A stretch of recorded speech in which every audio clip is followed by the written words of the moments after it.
Amazing grace, how sweet the sound that saved a wretch like me. I once was lost, but now I'm found. Was blind, but now I see. Hi, I'm Rebecca, and I'm here to teach you all the things that you never learned in your piano lessons growing up. I'm going to try something different today, and I'm going to be teaching you how to read chord charts. Now, on my channel, I do a lot of teaching for the early beginner or the person who wants to just sit down at the piano and play beautiful music without necessarily having to know how to read music yet. Understand it's important to always learn theory and to put in the hard work to learn how to read music. However, it's also great to be able to sit down and improvise. Another great way to be able to play quickly and play something great that you're going to be proud of is to play with chord charts. Now, I'm a worship leader at my church, and so every single Sunday, I'm playing in different keys in chord charts. And I'm going to show you today how to play the song by Chris Tomlin, Amazing Grace, My Chains Are Gone. Now, because my channel is for the early beginner and for those who are continuing their process of learning no matter their age, this is going to be the very easiest way of learning this song. There are lots of other channels on YouTube that show you many different fills and things that you can add to chord charts, but this is like Chord Charts 101. What exactly all of the symbols mean on the paper and how to apply that to your playing. It's really not that hard when you break it down. So this particular song happens to be in a great key for me for singing vocally, and that is the key of C major. And I love doing C major because it's all of the white keys between C and C. However, with other chord chart videos, I'm not just going to stick with C major, I promise. But we're going to start here today in the key of C major. If you are wanting to learn how to improvise and play in different keys, make sure to check out the playlist that is listed at the end of this video and also in the description box. We go through the entire circle of fifths, and we are on a journey right now playing through all of the different keys. If you're struggling to put two hands together, check out my videos on exercises that you can do to increase your technical skills very quickly and also learn the chords quickly. But for now, let's go over to the piano. I'll show you that chord charts can open up a whole new world of playing for you. That you can just look up free chord charts online, even if they're made for guitar, and you can play them on the piano. It's so great and so much fun. So let's go to the piano. So first, let's take a look at this lead sheet. So Amazing Grace is actually in the key of C major, and it shows that right up at the top. It says C, 62 BPM 4/4. That first C there shows that that is in the key of C major. So the first thing that I like to do is to play the scale in whatever key that we are in. So when we play in the key of C major, it's one of the easiest ones because there are no black notes. We're playing all of the white notes between C and C. So let's start out by doing this C major scale, and you can just use one finger or any fingering you like. I'll use the regular scale fingering.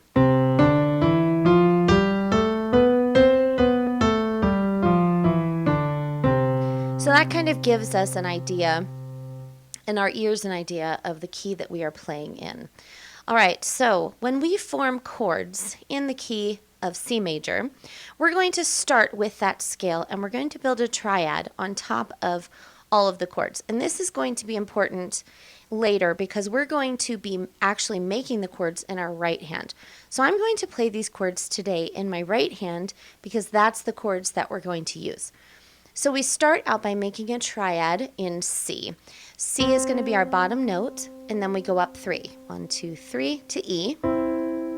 And then from C, we're going to go up 5. 1, 2, 3, 4, 5 to G. So C, E, and G is our triad.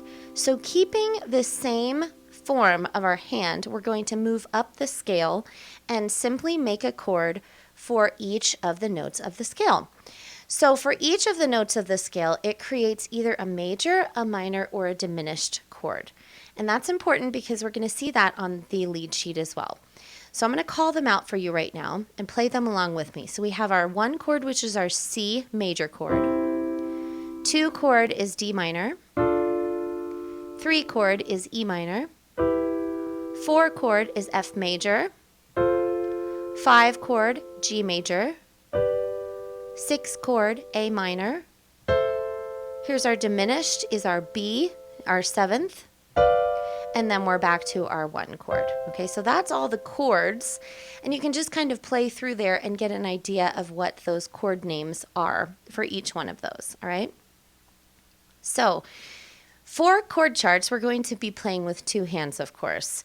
Make sure that you do look at my video about playing in parallel motion and then contrary motion. So parallel motion is when your hands are going along the same, and contrary motion is when they're going out away from one another. It's important to be able to know how to do both to be comfortable to playing together. So in our left hand, all that we're going to do is we're going to be representing our chords with our left hand. So I'm going to do it here just to show you, but we're going to make an octave with our left hand to represent each of the chords. So you'll see in the first verse, we start with a C, and then I'm going to put the 5th down, okay? So if we were to make the full chord, it would be C, E, G with a C on top. But I'm not going to play that E for right now. We're just going to play the 5th in the middle. So this is the representation of the C chord. So every time I see that C throughout the song, and it happens a lot, it's going to be this, all right? The next chord is an F, so we're going to represent that with our octave and our 5th in the middle. Then back to C. And then we go to a G, represented by a G octave with a D in the middle. All right? And those are the only 3 chords we need for the first verse. Actually, for verse 1 and 2. We're doing representative chords, okay? For the right hand, we're going to actually just right now, instead of playing a melody, we are going to make chords with our right hand. So let's go through what these chords are in verse 1 and verse 2. Okay, so we start out with our C chord, which we already know, all right? And then we have our F chord, and the letters for the F chord are F, A, C. And for right now, we're just doing stacked chords like this, all right? F, and then we go back to C. And then we go to a G chord, G, B, D. And those are the only 3 chords, okay? So we either do C, F, or G. However, let's talk a little bit about how to make that a little bit easier for the ears to handle and for the hand to not have to pop around so much. And that is called inversions. So an inversion simply means when you take a stacked chord like this and you play the notes in a different order. So we can play this, which is the root position chord, C, E, G. Or we could take the C off the bottom and put it at the top. Or we can do one more where we take the E off the bottom and play that at the top.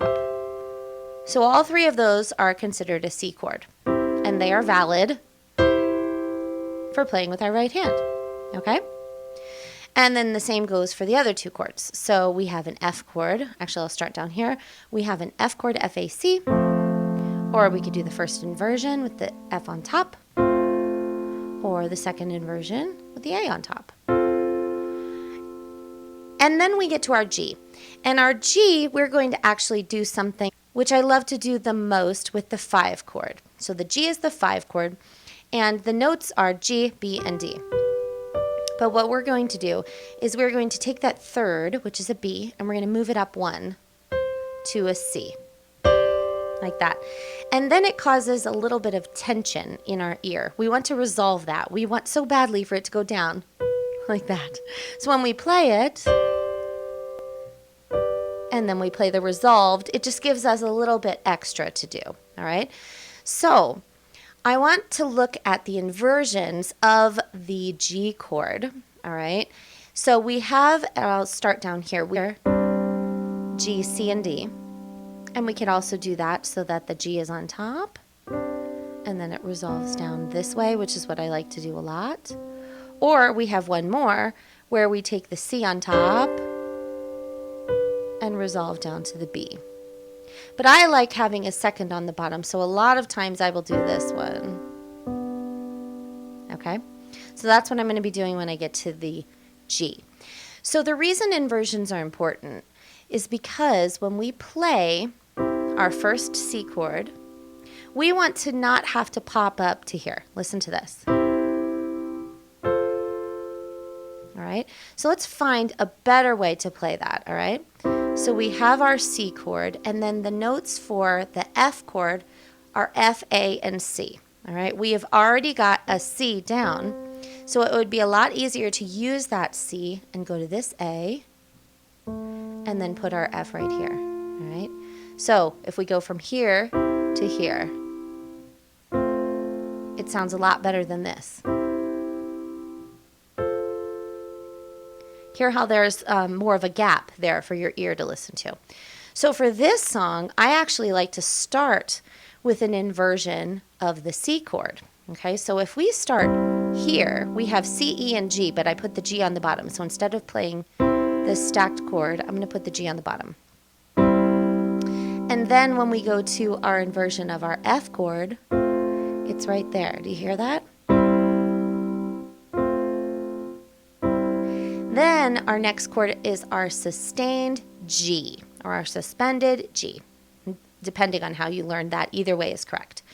So the notes are, for the first part of it, is G, C, D. All right, we already have a G, we already have a C. We just have to move to this D. And then you resolve it to the B. All right, so here it is so far. We've got C, F, C, G, resolve, and then we do that again. C, F, C, G, resolve, and then C, or C, either way. So sometimes, and this is important to understand, I'm showing you one way that you can play this, one way of inversions that you can play this. It does not have to be exactly the way that I'm playing. That's the beauty of improvising and playing with a chord chart, is you get to do anything you want. This is simply one choice, and I like that. I like being in control and having the choices. Okay, so once we understand what our right hand is doing and what our left hand is doing, which is doing the representation of the chord with the fifth in the middle, I'm going to show you now how to put that both together. Now, if you see at the top of the chord chart, it says 62 BPM, and that means beats per minute, 62 beats per minute. There are many apps on your phone, if you don't have a metronome, that you can get for free, or you might have it on your piano like I do. So I already set this to 62 beats per minute so that we could see what that means, the speed that the song is in. And because it's in 4/4, we're going to be thinking in 4 beats. So we're going 1, 2, 3, 4, like that, okay? So when you look at the words, you can kind of see where the beats are going to fall. So the letters are written above the words if it's a good chord chart. Now you have to be careful sometimes because not all chord charts are created equal, but this happens to be a good one. If the letter is written above the word, that is where you change beats, okay? So I'm going to now sing the beginning so that you can hear the beats, and I'm only going to be playing 4 at a time so that you can kind of get the beat in there, all right? So it's something like this. Amazing grace, how sweet the sound that saved a wretch like me. I once was lost, but now I'm found. Was blind, but now I see. If it helps you to actually write in the bar lines, that can help somebody who's first starting out to know how many beats before you actually switch. In order to fill this in a little bit, we're going to start adding a little bit of rhythm to our left hand, kind of like a bass would do. So I did it a couple times because it kind of comes naturally to me now, but I want you to think in your left hand, instead of going 1, 2, 3, 4, we're going to on the off beats, on the ands, we're going to add one of the notes. So whether that's the G or the C. So it'll be something like this. Amazing grace, how sweet the sound. So I want you to start thinking of your one finger, your thumb, as a beat marker. And that will help you a little bit. You don't have to do 1, 2, 3, 4 for every single one, but it does kind of help to kind of keep the beat. So then you can kind of hear the measures in your left hand as you're playing with your right hand. That was the verse. Now we're going to move to the chorus, and there's a couple other markings in here that we haven't seen before. So let's now look at the chorus. So on the chorus, we begin with an F major chord, which we already know how to do. But then it says a C over an E. What this means is that this is calling for, instead of having a C in the bass, having an E in the bass. All right? So we're still going to keep a C chord in the right hand, but we're going to play an E in the left hand. But this time, we're not putting anything in the middle, so it's just going to be an octave. All right? So it's going to go from an F chord to a C chord with an E in the bottom. All right, so hear how that sounds different than putting the C in the bottom. It's just a slight change. This time I'll use also a C chord, but put the C in the bottom. So we start with the F, and this is with the E in the bottom. It's just a slight change. Sounds really good. All right, so we do that 3 times in a row, and then we get to a brand new chord. It is the 2 chord in the key of C, which is a D minor, and the letters are D, F, and A. So either way that you want to play that, I will probably play this one because I'm down here for the C. So I will move, I'll do an A, D, and F. And then we do our G, and then C. So now let's put this together. My chains are gone, I've been set free. My God, my Savior has ransomed me. And like a flood, His mercy reigns, unending love, amazing grace. There's one final step. So everything else is exactly the same, but now we're going to talk about the intro. So the intro, it shows C, C2, C, C2.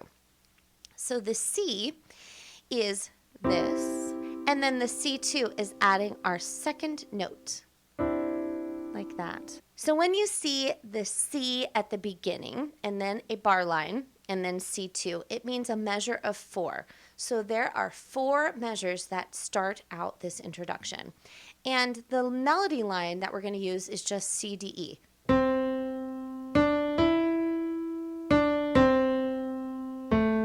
That's it. So it'll sound something like this.